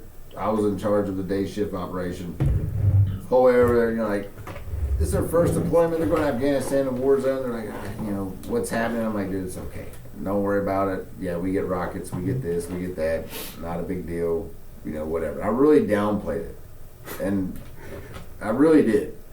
And in my mind, I thought that I did downplay it because to me it was nothing. Yeah, it's a norm. I'd been through it I've been there 1,000 days. It's like it was just another freaking day, you know? And I tried to instill that in them, where just go on about your life, do your thing, go through your motions, Groundhog Day, and again, get out of there. Well, Moody was there, we were there. There's, 48 A-10s on the ramp.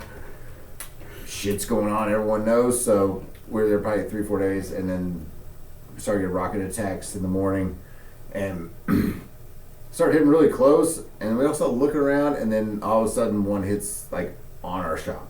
And like literally drops on our shop.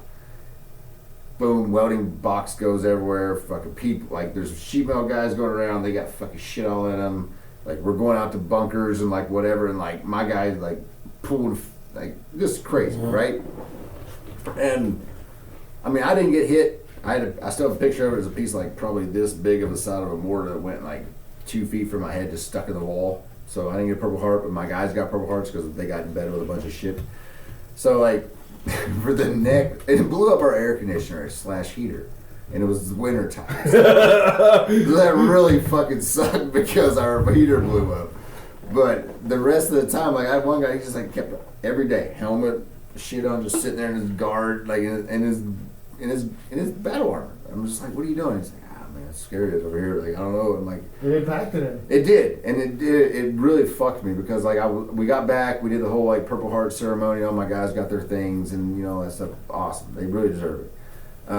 But I really regret going like telling people. Not to be as vigilant. Not to be vigilant. It's okay, and that's really what hurt. Like when I was a shirt, because you sign in with checklists. You know, it's like, are you good to go? Is your GTC? Blah blah blah blah. Whatever. But I didn't even sign shit. I was like, fuck, I don't care about your checklist. Who gives a fuck? Are you ready? And I'm not like, yeah, you want to make money. Yeah, you this that whatever. But are you ready? Do you know where you're going? Do you know what's going on? Yeah. But it's the thing. I took people over there. I dumbed it down, and they got fucked up. So when I got back, it was like I felt bad, like sending people over there with this false sense of like nothing happens. Like I didn't tell them like you're gonna get bombed, but like, hey, do you know what's going on over there? Do you know where you're going? Do you understand what's happening? That's gonna say, yep, cool, all right, cool. You were just doing your job though. Like you weren't directed to do something different than what you had your guys do, and because something came into your shop. That's just a product of. Well, one guy was like, he went inside. I said, he's a fucking idiot. Because he was like, what do I do? And then like, boom. Really? And he kept working. It went right through the fucking forehead. Yeah. Shit. I think he deployed with us after that. He's doing great. So he's doing great. Last thing before we wrap it up. Right. This has been my longest podcast, but Good. You guys got any advice? If you guys got any advice for people that are still in, or people that are getting out, or people that are out, I mean, you know, I do. I think it's crucial to ask a lot of questions, to ask for advice, because this is not whether you're going to get out, whether you're going to stay in, what you're going to do, what decision that you're going to make.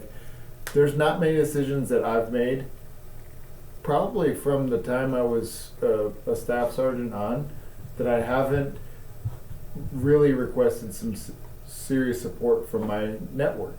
And I've built up a network around me where I've said this earlier, I do not want to be the smartest person in the room. I bring people that are successful around me, not because I want to leech off them, because I want to see if there's a way I can help them. Yep. And a product of that becomes them helping me, because I'm learning from them of what they've done.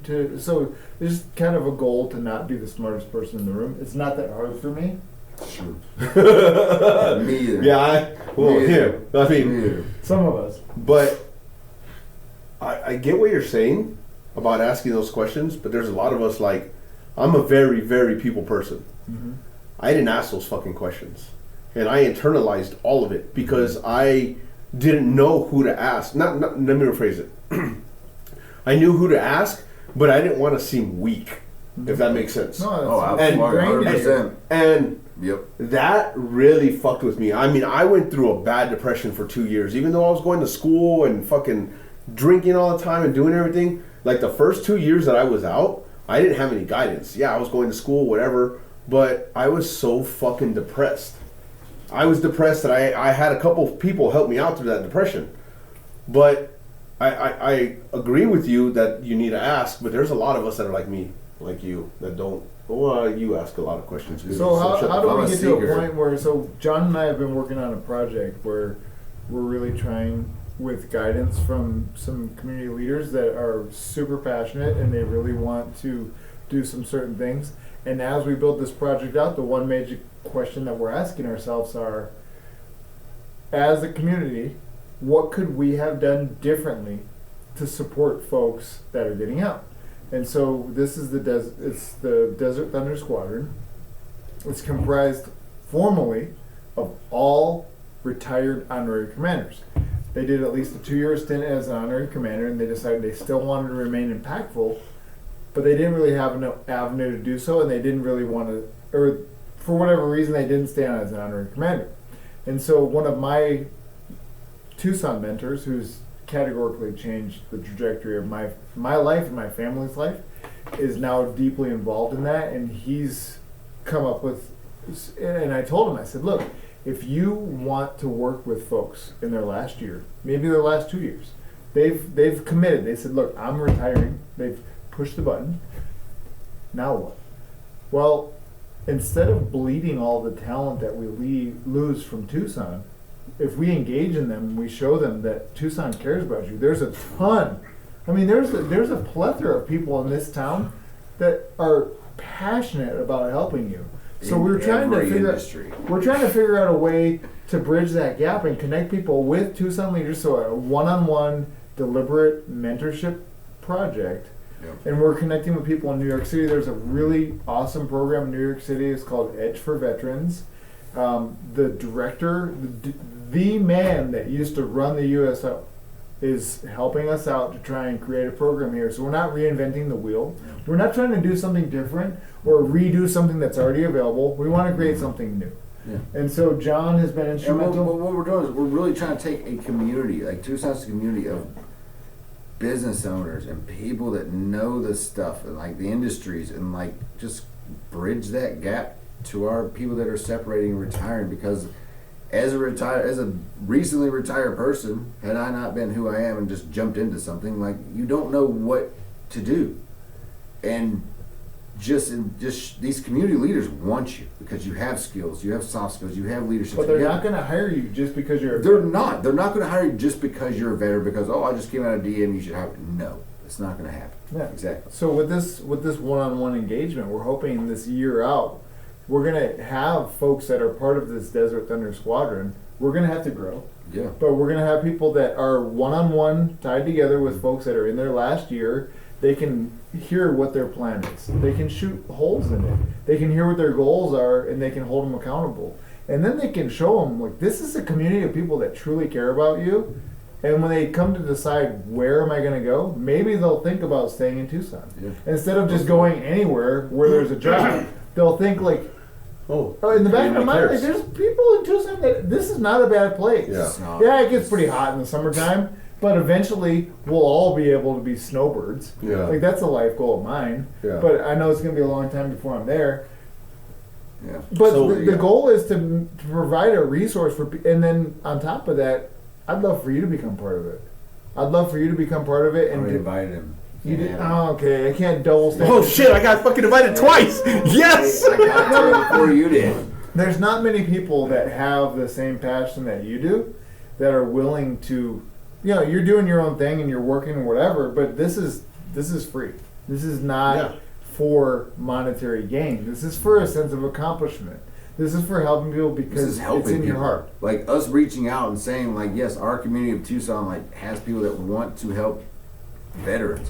You've been out a year, 6 months, 2 years, whatever it is, like, whatever issues you've had, like there's resources. Yeah, There are. there's a ton out there. So this is all of this that I'm doing now is because I didn't feel like I had those resources when I got out. Yeah. And I've had so many people reach out to me because of this platform that are allowing me to want to grow. I don't want to be rich because of this. I want to sit here and have these conversations so you guys can give those individuals in there that fucking, hey, there's tools out there. And All we also, are as connectors. We're like, hey, you need this, there you go. You and need also this. the families that might not quite understand what's going on with their spouse who just got out, because that plays a huge part as well. I mean, I don't have a That's spouse, huge. That's but huge. when you do have a spouse, and I've known plenty of people that when they get out, they're like me. The first couple years they're depressed. Their spouse doesn't know what to do, and they don't have the resources to help out. Well, there's And a couple different scenarios. Pedro, you had a There's- spouse, right? You have kids? I have kids, but my spouse is. I mean, we haven't been together in like 9 years, 10 years. So. Yeah, but do you think that the military was a reason for that? Part of it, absolutely. It's so Absolutely. hard. It's Absolutely, so hard it is. on relationships to be a military It is. couple. I don't know how you guys did it, no. She was intel. Because she's a really amazing. she lived. Yeah, because Jenna is fucking awesome. She lived Jenna, in the building. Jenna, I love you, Jenna. Jenna, I love you This guy. too. He told me in the entire time you guys have been married, he's only been to your office once, One and time. I'm just like, Sure. because it took like they had to They had to turn all turn the the lights alarms on, on. they had to shut Oh, all yeah. the She said it was. I mean, did they give you a black light fucking? It's She a said red. it It's was this for everyone. I was red. like, I did it just for me though. Like, I didn't show anything. They basically strip searched him, and Did they probe you? They did. Hey, that was before my TSA. Oh. did you hear about the TSA incident? Yeah, No. firearms are definitely frowned upon. in When you TSA. walk through TSA Yeah. pre-check, you can't carry. I had okay. Long story concealed- short, Wait. I was showing my buddy and Mason my gun, my service, the same service weapon that I carry. I was like, "Here you go." Drinking, he's whatever, sitting on the counter, and I was just like, "Man, I can't leave that out. There's got kids around." So I took it, threw my backpack, whatever. Woke up, went to the airport, just standing. They didn't put it in your fucking checked I out. was sitting there, sitting at the fucking the pre-check thing. Like, where the fuck's my bag? And he's like, looks at me, he's like, you got a loaded firearm in your backpack. I was like, get the fuck out of here! Get the fuck out of here! I was like, God damn it, whatever. I was like, all right, just take it back outside. He's like, I don't work like that. So Yeah. you were still here when Joey Chen got orders to Misawa, and he Yeah. tried putting all his Like his weapons on and his shit. huh? What did he try to do? I Put don't all know. his weapons into his suitcase to take them to Misawa. with him. Jesus Christ, are you serious? He had like 50 cals.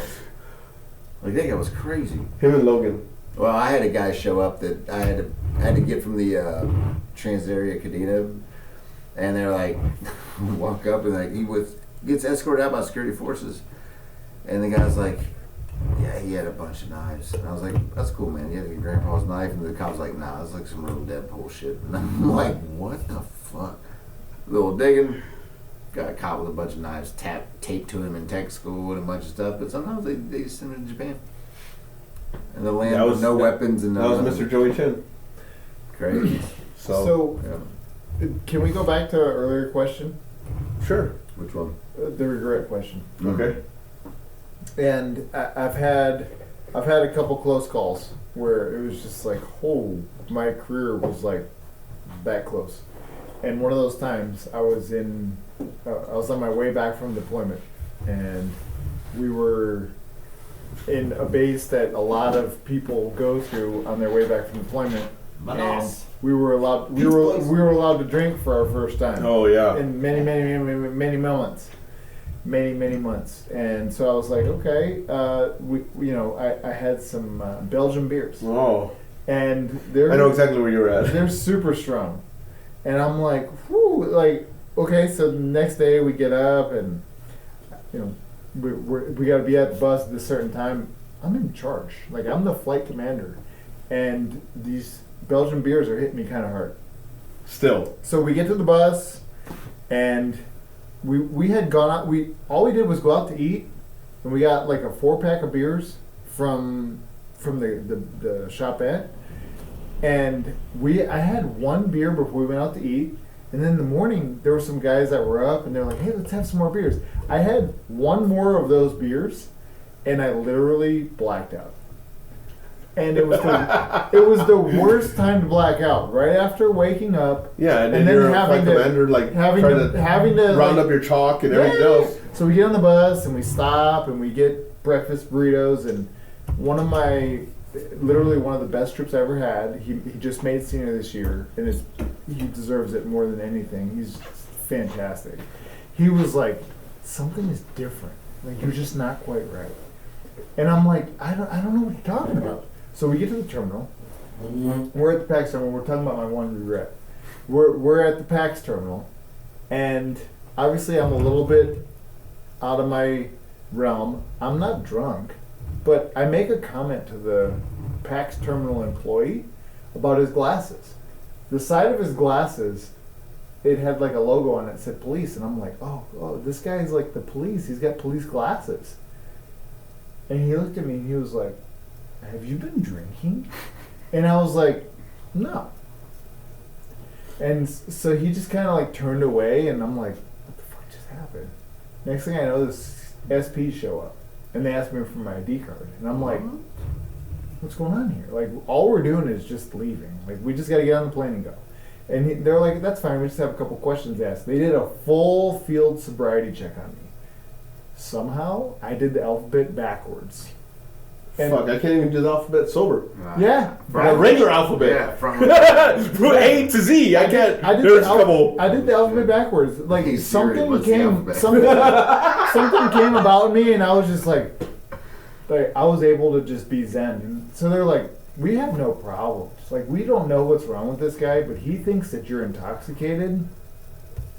So, like so I'm just sitting here. I don't know what to do. I don't know what's gonna happen.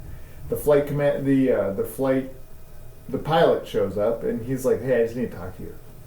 I'm like, "Hey, what's going on?" He's like, "Okay, so actually before that, they were like, we're not gonna let you on this flight." I'm like, so one of my guys that was with me, he was an ammo trooper. No, this was not in Manas. Oh. This was in a place where you can get Belgian beers. Well, 2 number 9s and pizza is pretty good. And it Well, was then there's also Qatar. no, this was actually in Europe. Oh. It's rough. Yeah, it was Yeah, super rough. fucking- We what the fuck? we fly back. What the fuck, We dude? we fly back AC County. We put the helicopters inside of the plane. We go. No, I know. So we go all the good yeah. places. You know I never that. did any of the fancy And so one of my guys calls the maintenance squadron first sergeant, and he's like, "Hey, I need somebody that's. Is there anybody in maintenance that's around that can come over here and help us, like, relieve this situation?" So this Master Sergeant Pro Super shows up from the maintenance squadron. I'm like, "Oh, finally, we've got a maintainer here. He's gonna talk some sense." He's like, "I think you're drunk too." I'm like, "What the fuck is going on? Who gives a fuck? Are you kidding me? Like, I am not drunk. I literally had one beer, and then I had a second beer 5 hours ago. There's no way. You guys, like, You're this very is bored. a nightmare. Very bored there. It's literally a nightmare. And so It's like when we I'm came like, back from Afghanistan, we went to, we're stopping at Shannon. if you get We're stopping missing at movement, Shannon. you're gonna get in our. Oh, yeah. That's That's not easy. true. That's not true. That's mainly true. That- I not mean, that true. Yeah. That's When usually you what come they back say. from a deployment like we that. came back from Afghanistan. We stopped in Shannon, Oh my Ireland. god, dude. These fucking assholes were buying Irish whiskey, doing car bombs. Like Somehow I got on the plane. That's And- all that matters. And all my guys were looking at me. They're like, "Dude, we thought your career was over." Like I thought I was done. And it was literally like a very scary thing, but it was also like, why? Why did I have to be so scared about the fact that I was getting on a plane to come home? I wasn't fulfilling any mission. I had zero responsibility. All my people were already there. And then the fear was that I was too drunk to fly on a plane because I had one beer. Which went is to- great you went because you to a just pass fucking- out. Yeah, you So want the regret was not What a leading by cake example deployment. in that scenario, Ah. but it was one fucking beer. And I These was not- assholes were in the fucking lobby of the Shannon airport, smashing Irish car bombs. Irish car bombs. Irish fucking car This bombs. old guy like found out that we were coming into the fucking Shannon airport. And this old Hooked us old up. guy who's like, well, you guys were here. I guess I'm gonna come in and serve you some booze. It's like whatever. Did that, got all fucked up. Flew in, landed in like what I think it was RFK in New York or whatever. Yeah. It was like 5 JFK. a.m. for it. JFK. JFK, RFK. He's the new one. No, RFK No, is DC. Okay. Yeah. Anyway, whatever. In New York, it's like 5 a.m. or some shit like that.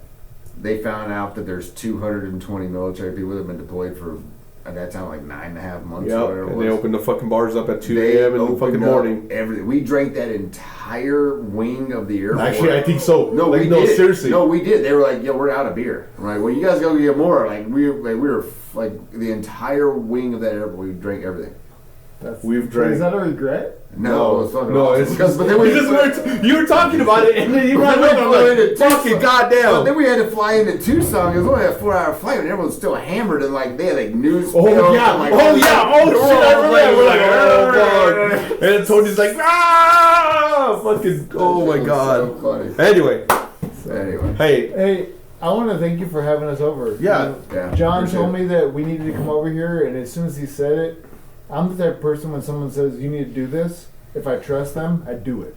And I left school tonight to come over here because and I've seen you on social media a little bit, and you're associated with some people that I know. Ursog is one of my favorite human beings. yeah, He was instrumental in me being able to maintain my happiness. And be out there. I mean, he's just such a cool guy, and he came to Tucson to visit me.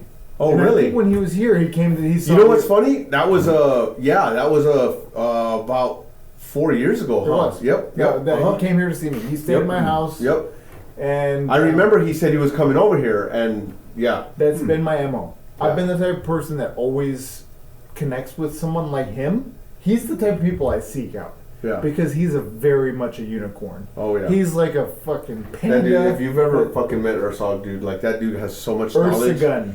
And he was our customs guy in Diablo in contracting. Everything that we needed was a linchpin. and more, dude, like anything you want. He'd just show up and he's like, I got Popeyes. We're like, where the fuck did you get Popeyes? Oh no. Hey guys, I got Domino's. Comes out and bam, and just sits it there and is like, all right, have a fucking at it. We're in the middle of fucking nowhere, What was Turkey. his rank? Nothing. Civilian. He's a civilian. He's a contractor. Oh my god. But the dude was smart, and the dude always had a cigar in his mouth. Right? We Am I shared a wrong? lot of cigars. We shared a lot of cigars. Yeah. He's half Turkish, but he's got a country accent. Oh yeah, he does. He's from like North Carolina or something. He might be from your neck of the woods. No, I don't think so. Not that. He's not that country. Not that country. But I appreciate this. This is something that I want to do for other people, not for me. You know, That's why we're here. Like we're trying to figure out a program, figure out solutions, figure out what we can do to help people that are hanging it up a year from now, today, been out for 5 months or whatever. Like the community surrounding the bases and the U is huge, and all they want to do is help. And we're trying to figure out how we can plug you into those places and figure out what is needed. And it's a process, but we're here to help. That's my thing with all of this was I didn't get the resources that I needed.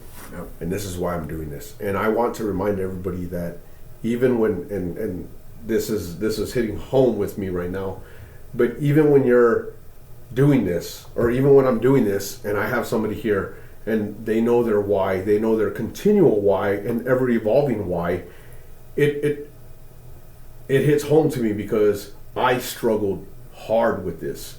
I struggled for years after I retired because I didn't know what to do. Mm-hmm. And I want to have this platform because this platform is going to give somebody else that why. I've already had people reach out to me saying they know that they're not alone. They've put it in their mirror. You know, I mean, Chuck said the same thing. You know, and I want. And there's not a lot. If you notice, there's not a lot of podcasts that talk about this. There's podcasts about and you know, God bless these motherfuckers. There's a lot of podcasts about special ops. Rangers, SEALs, Green Beret, everybody and their fucking goddamn grandmother that fucking was amazing. You know, great. Absolutely. But we don't have somebody like this. We don't have this type of stuff. Because this is real fucking talk out. about what the fuck was your why? Why did you do this? Why did you do that? Where did you go from here? You know, what bridged that gap? Because I could have been easily a statistic. Yeah. I was in that fucking mode. Like, what do I have to live for? My identity was taken from me because I lost the stripe, and then I had to. I chose to retire, but I felt like it was taken from me. Yeah. And so at that point, because that's your identity. Yeah, exactly. And then this is my platform. This is what I strive for. This is hearing y'all's stories, laughing, joking. This is not only therapy to me and therapeutic, but this also tells a story to everybody else saying, hey, these motherfuckers, you know, though we weren't out there fucking killing people and doing things, we still fucking sacrificed a lot of fucking time, a lot of energy, and a lot of ourselves and a lot of our family. Oh, yeah. So I'm like 900% disabled. But I want to say cheers. It's been a pleasure. This is by far double the time that I normally fucking do. Sorry. Hopefully you've made it this far. Yeah, I you know what? I'm gonna fucking put it on there. I mean, just a fondest memory of Pedro. Like, I cannot believe that's awesome. The fucking truth. That was it. But yeah, we're here. This is my fondest memory of Pedro. There'll be many more. There'll be many more. But we're trying to help. We're trying to figure out what people need, and you don't know what you don't know. So post it, Yeah. send it to Pedro. If you can put in the comments here some of your frequently asked questions. We're trying to build a list of What frequently was the asked barrier? What happened? Like I remember that, the day you didn't have to put your boots on. What did that feel like? What did you want to do? What was your direction? That lost feeling, what did you feel that you needed there? I got goosebumps because that's what we want to figure out. That's what would make easier for everybody. everybody. Was joyful and scary as shit. It hurt. It was scary. Because you spent a lot of years having someone tell you everything. I spent more time in the military than I did as a civilian. I was 18 when I joined. I retired at 38. I mean, you do the math. 20 years military, 18 years fucking. So I was lost. I was absolutely lost. But well, this is cool, man. Even the people that are chiefs retiring at 20, 30 years, they're lost too. Yep. Don't think that you're a tech sergeant get out at 20 that you're just lost because that's what it is. I've even met people that have been doing this for a long time. I talk to them frequently, and they are lost. 4 years. You made it a staff sergeant, and you decided to get out. Yep. Those people feel lost too. But everyone needs help, and we're here to help everybody because we're all in this together. So help us come up with some of the things that are on your mind. Comments below of what are the questions that you were asking that you needed answers to before you decided to separate or retire. Yep, that taps in answer. So I appreciate it. Thank you guys. Like, share, comment, and definitely subscribe. I've had a great following. It's jumped up 115 people in the past month and a half. And I hope. Well, that guy. Bring the mullet back. But but I appreciate you guys. If you guys want some merch, please reach out to me. This is the start of everything. $5 for every shirt goes to a 22 or mission 22 type of thing. It's a MA 22 where it's. Can I buy my shirt right now? Yeah, we definitely will do that right now. And $5 is going to that. It's a New Jersey-based company, and there's more resources coming up. So I appreciate you guys. Thank you guys. Love you guys, and I will talk to you soon. Deuces.